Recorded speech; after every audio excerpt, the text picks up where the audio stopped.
In this video, I will give you some insights as to when custom hearing aids are relevant and some inspiration in terms of how to choose the right style together with the client.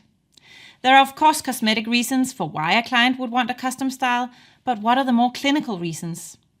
There may be reasons related to the client's outer ear, meaning that a behind-the-ear hearing aid would physically fit poorly. Examples could be a very small or even an absent auricle. Another reason could be if there are other things taking space behind the ears, such as glasses or a face mask, meaning that there's less space for the hearing device. Poor dexterity is also an argument for recommending custom hearing aids. With custom devices, there's only one piece to handle and place in the ear. And because it's based on an impression, we can also expect microphones and receivers to sit in the exact same position in the ear every single time. It's also worth mentioning that you may get some extra directional cues from the outer ear, and most likely there's also an advantage in terms of wind noise because the microphones may be more protected compared to behind-the-ear styles. When the choice has fallen upon a custom solution, which style should you then recommend?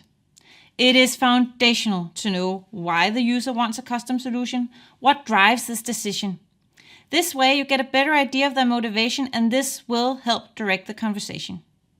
As part of the conversation, expectation setting is absolutely key. This is likely to influence how happy and satisfied the client will be with the hearing solution in the end. The choice of hearing device lies with the user. Asking open-ended questions to uncover their needs, wishes, and priorities, along with keeping their specific hearing loss and their ear canal in mind, will help facilitate choosing the optimal solution. Together with the client, you should establish where on the scale they lie in terms of invisibility and functionality. The client should know that the choices that they make will influence the size of the hearing aids. This is a balancing act, and it can be useful to have pictures of how the hearing aids look in an ear. There are different topics that can be covered in the conversation. For example, the day-to-day listening environments and listening needs. Is the person mainly in quiet or in noisy settings? Do they use a lot of digital devices in their everyday life? Do they play sports?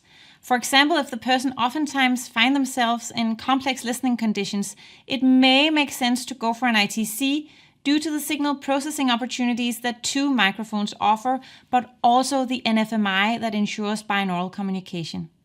NFMI is even an option in the CIC if discreteness is essential. While talking about everyday listening, you can ask about whether the person attends places of worship, theaters, cinemas, or other places where a telecoil might be relevant, or if they have been used to having a telecoil in the past. Telecoil and 2.4 GHz cannot coexist in the same device, but that does not mean that the person cannot have the benefits of both technologies. A solution can be offering them a style that includes 2.4 GHz and supplement with an EduMic which provides telecoil functionality, allowing the client to connect to Teleloop systems, and this way he or she gets the best of both worlds. If the person oftentimes uses a smartphone, it's relevant to uncover how they use it and what for. Is it mainly for calling friends and family, or is it also for streaming? And maybe the client is used to controlling other devices with their phone, such as the house alarm system. With an IIC, it's not possible to connect to the smartphone, but the phone can be held up to the ear normally.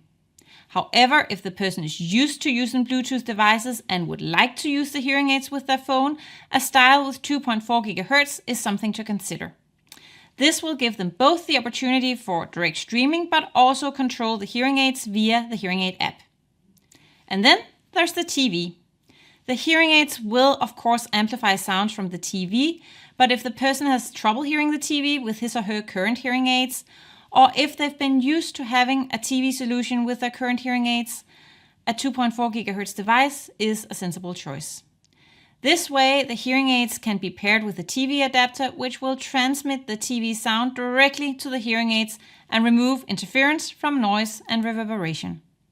One thing is the hearing needs in everyday life, but there are also needs in terms of device handling and wishes in terms of appearance. Having the client's hearing needs in mind, you may feel like recommending an ITC, but if the cosmetic aspects are much more important to the person, then this will affect their motivation to wear the hearing aids. Also, is there a wish or need for control options on the device? Does the person just want a device that takes care of itself, or would they like to be able to control their hearing to some degree? And if so, should this be via buttons on the hearing devices or via an app? And lastly, there's the handling. Are there dexterity needs that need to be considered? In some cases, this means that an ITE half shell or full shell is the best choice to ensure that the person can handle things such as insertion and battery changes.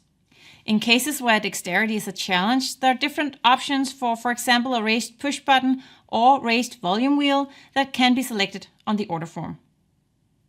These are suggestions to some of the things that could be discussed to help the individual to choose what's right for them.